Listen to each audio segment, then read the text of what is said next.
Good morning students. कल हम लोगों ने जो टॉपिक्स पढ़े थे वो आपको समझ में आया? Very good. तो अब हम लोग उसके नेक्स्ट टॉपिक पढ़ेंगे, types of crops. Types of crop का मतलब क्रॉप कितने तरह के होते हैं। तो on the basis off season crops 3 तरह के होते हैं, रबी क्रॉप्स, खरीफ क्रॉप्स, ज़ैद क्रॉप्स। ओके, तो रबी क्रॉप्स किसे बोलते हैं? रबी क्रॉप्स वैसे क्रॉप्स को बोलते हैं जो अक्टूबर महीने से लेकर फरवरी महीने के बीच में उपजाया जाता है। अंडरस्टूड? रबी क्रॉप्स वैसे क्रॉप्स को बोलते हैं जो फरवरी महीने से लेकर अक्टूबर महीने से लेकर फरवरी महीने के बीच में उपजाया जाता है।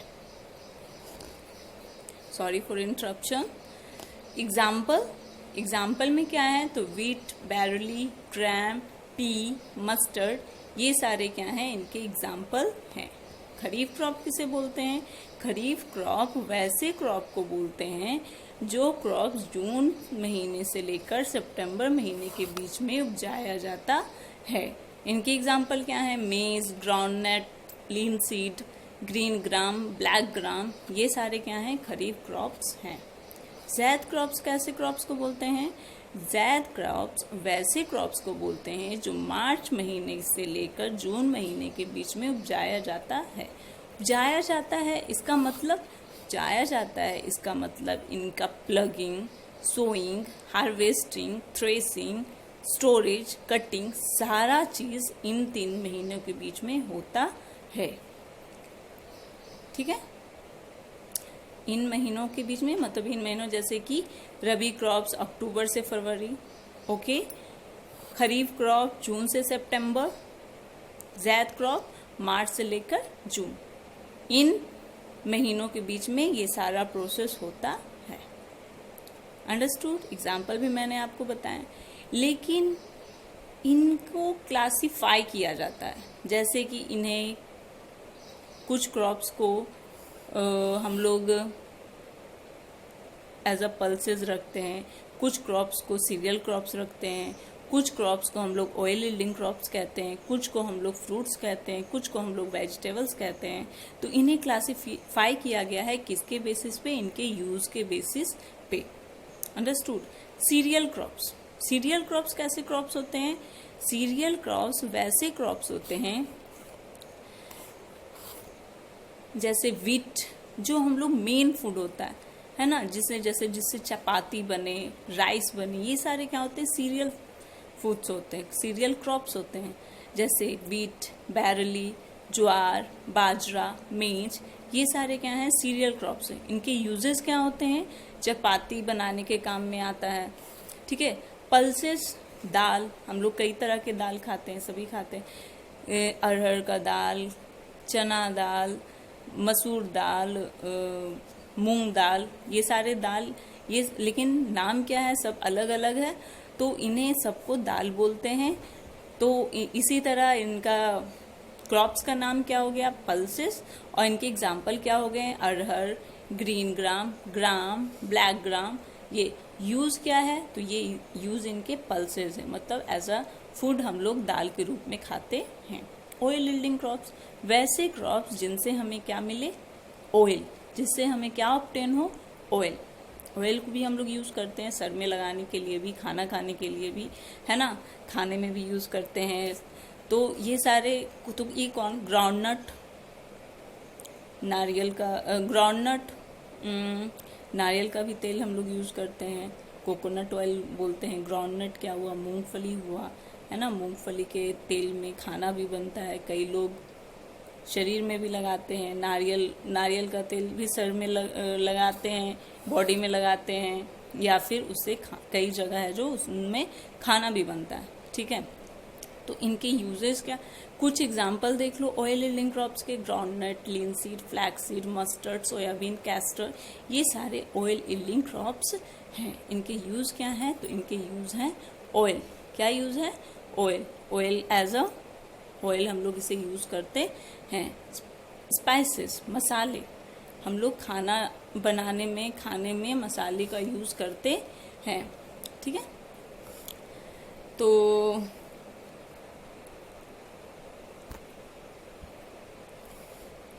स्पाइसेस जैसे चिली, कोरिएंडर चिली, मिर्च पाउडर, मिर्च हम लोग मसाले में यूज़ करते हैं। कोरिएंडर मतलब धनिया, अजवाइन, क्यूमिन, जीरा, क्यूमिन सीड हम लोग यूज़ करते हैं मसाले में, ठीक है। टर्मरिक, हल्दी, इसे यूज़ करते हैं, ठीक है। तो ये सारे क्या हैं, स्पाइसेस हैं। क्या हैं? स्पाइसेस हैं। ओके। अब हम लोग फ्रूट एंड वेजिटेबल, ये भी क्या है, क्रॉप्स हैं, और इसे हम लोग खाने में, फ्रूट्स को खाने में यूज़, तो कई तरह के फ्रूट्स हम लोग खाते हैं। एप्पल, मैंगो,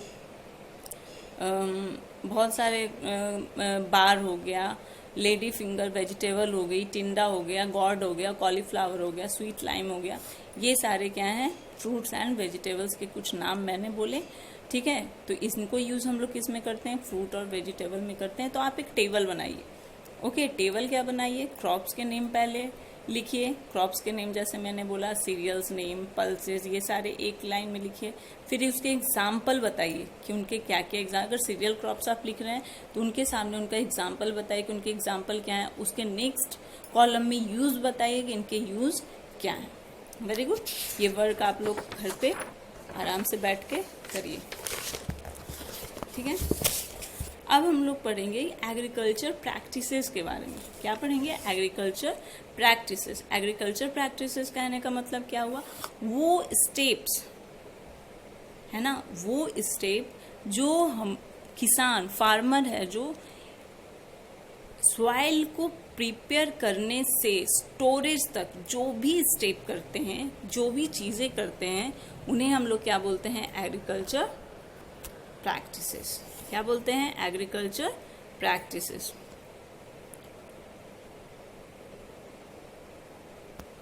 देर आ रहा है, ओके। तो कुछ स्टेप्स हैं। स्टेप्स क्या हैं, प्लगिंग है, सोइंग ऑफ सीड है, providing manures and fertilizer, irrigation, crop protection, harvesting, threshing, storage, ये सारे को हम लोग स्टेप बाय स्टेप पढ़ेंगे। एग्रीकल्चर प्रैक्टिसेस मतलब समझ में आया, वो सारे स्टेप जो हम लोग हैं, जो फार्मर, जो वो स्टेप्स जो फार्मर है, जो क्रॉप्स को बोने से पहले क्या करते हैं और बोने के बाद वो क्या करते हैं, मतलब उनके बीच में जो भी प्रोसेस होगा वो सारे एग्रीकल्चर प्रैक्टिसेस में आता है। जैसे कि प्लगिंग क्या है, प्लगिंग स्टेप है, हम लोग फार्मर क्या करते हैं, बीज बोने से पहले प्लगिंग करते हैं। और लास्ट स्टेप क्या रहता है, स्टोरेज, मतलब कि जब कटिंग हो जाता है, जब अनाज किसान के घरों में आ जाता है, उनके बाद वो क्या करते हैं, उनका स्टोरेज करते हैं, ठीक है। तो उसी तरह अब हम लोग है जो 1 बाय 1 सारे स्टेपों को पढ़ेंगे। सबसे पहले हम लोग उसमें पढ़ेंगे प्लगिंग। क्या पढ़ेंगे, प्लगिंग किसे बोलते हैं, जोतना, जुताई। जोतना मतलब क्या होगा, जैसे कि जब किस फार्मर है जो सीड बोने से पहले अपने फील्ड को क्या करते हैं, जोतते हैं। वैसे भी हम लोग जब घर पे एक गमले में कोई चीज को अगर लगाना होता है, कोई प्लांट को लगाना होता है, तो उससे पहले हम लोग आप लोग देखते होंगे पापा को, मम्मी को, या खुद भी क्या करते हैं कि जो सॉइल होती है उसे लूज करते हैं, है ना। कभी सोचा है कि उसे लूज क्यों करते हैं, वैसे क्यों नहीं लगा देते हैं, है ना। तो ये प्रोसेस है जो किसान भी अपने फील्ड में करते हैं। वो प्रोसेस, उस प्रोसेस को बोलते हैं प्लगिंग। ये प्रोसेस को ट्रैक्टर के द्वारा या फिर जानवरों के द्वारा करवाया जाता है। अब मॉडर्न मेथड लोग हैं जो ट्रैक्टर की हेल्प से इसे करते हैं, ठीक है। तो बाय एनिमल, पहले के लोग बाय एनिमल ये प्रोसेस को करते थे, अभी भी करते हैं, लेकिन अब ज्यादातर लोग हैं जो ट्रैक्टर है, जो उन्हें चीप एंड बेस्ट समझ में आता है, ठीक है। तो प्लगिंग है क्या, प्लगिंग है जब किसान क्या करते हैं कि सीड बोने से पहले पूरे फील्ड को लूज करते हैं, उनके सॉइल को क्या करते हैं, लूज करते हैं। क्यों लूज करते हैं? आपको पता है कि प्लांट्स क्या करते हैं, प्लांट्स रेस्पिरेशन का प्रोसेस करते हैं। तो रेस्पिरेशन, अगर हम लोग हैं जो सीड को बिना सॉइल को लूज किए हुए अगर सीड को सॉइल के अंदर डाल दें तो वो सही ढंग से रिस्पायर नहीं कर पाएगी। ठीक है, वो जब सांस ही नहीं ले पाएगी तो बढ़ेगी कैसे, वो उसका अच्छा ग्रोथ कैसे होगा, हमें एक हेल्दी प्लांट्स कैसे मिलेगा, नहीं मिल पाएगा। ठीक है, तो इसीलिए उसे लूज किया जाता है ताकि सीड्स क्या कर सके, आसानी से जर्मिनेट कर सके। जर्मिनेशन का प्रोसेस क्या है? जर्मिनेशन का प्रोसेस एज ए एग्जाम्पल मैं बताती हूँ। अभी हम लोग क्या कि घर में आप लोग चना रात भर हम लोग क्या करेंगे, पानी में रख देंगे, फिर सुबह में उसे कपड़े में बांध दीजिए, तो उसमें क्या है, जो वाइट है, जो रेसे की तरह निकलता है ना, तो उसी को बोलते हैं जर्मिनेशन। ठीक है, तो सीड को प्लांट में चेंज होने के लिए सीड का जर्मिनेट होना बहुत जरूरी है। अगर सॉइल है जो टाइट होगी तो सीड है जो अच्छे से जर्मिनेट नहीं कर पाएगी। अगर सीड जर्मिनेट नहीं कर पाएगी तो हमें एक हेल्दी प्लांट्स नहीं मिल सकता है। ठीक है, तो इसके लिए हमें सॉइल को लूज करना जरूरी है।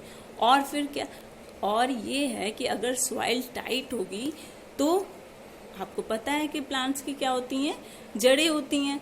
तो अगर जड़ उस प्लांट्स की रूट्स हैं जो प्लांट सॉइल के डीपर नहीं जाएगी, मतलब ज्यादा अंदर नहीं जाएगी, तो वो प्लांट क्या होगा, वीक होगा, है ना। प्लांट क्या होगा, ऊपर ही उसकी जड़ें रहेगी, तो वो आसानी से अगर ज्यादा तेज पानी आया, बारिश हुई, तो वो प्लांट है जो आसानी से क्या होगी, बह जाए। लेकिन अगर उसका जड़, अगर उसका रूट डीपर जाएगा सॉइल के अंदर, तो वो क्या करेगी, सॉइल को टाइटली बांध के रखेगी। उससे क्या होगा कि अगर तेज बारिश भी आएगी तो वो अपनी जगह पे क्या रहेगी, स्ट्रांगली खड़ी रहेगी। Okay, understood. तो इसीलिए प्लगिंग का प्रोसेस जरूरी है सोइंग से पहले। सोइंग मतलब बीज बोने से पहले फार्मर क्या करते हैं, प्लगिंग का प्रोसेस करते हैं। Understood, very good.